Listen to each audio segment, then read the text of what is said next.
Will a tentative contract between General Motors and the United Auto Workers Union fall through? That's the big question tonight. GM and UAW need just 121 more yes votes to see ratification. Well, it's a closely watched contract ratification vote for General Motors and the United Auto Workers. The contract, negotiated during the union's 6-week strike against the company, has looked at times to be in jeopardy of being voted down by the union members. Several large factories that finished voting in the past few days turned down the 4-year and 8-month deal by fairly large margins.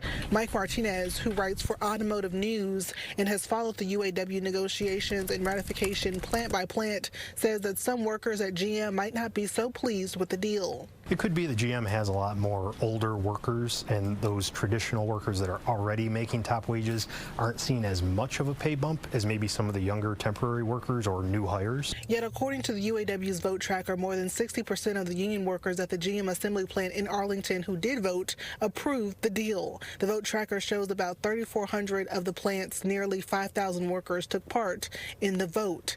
In most other cases, vote tallies range from 55% to about 60% against the contract. The deal for all auto workers includes a $5,000 ratification bonus, contributions to the 401k plan, and a 25% wage increase over the life of the contract. However, 25% raise looks great, but not when you were originally thinking you might get 40. Martinez explains that locals are still tallying up votes, and while it looks like Ford will ratify where the deal is passing with 66.1% in favor, when it comes to Stellantis Still kind of early right now, and you wonder if big plants voting no could have an effect on them, because those workers are saying, hey, if GM's going to send it back, what if we could get more too? Maybe I'll vote no. Workers at some smaller GM facilities have yet to vote. The local union president in Arlington has previously said full-time temporary workers like the large raises in the deal, along with the chance to get top union pay.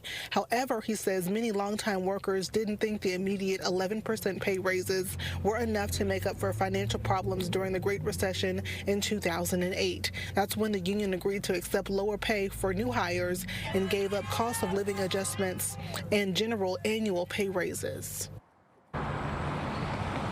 Yeah, GM voting is set to wrap up late Thursday. Even with multiple locals across the country voting no on this proposed contract, it looks like the agreement right now is headed towards ratification.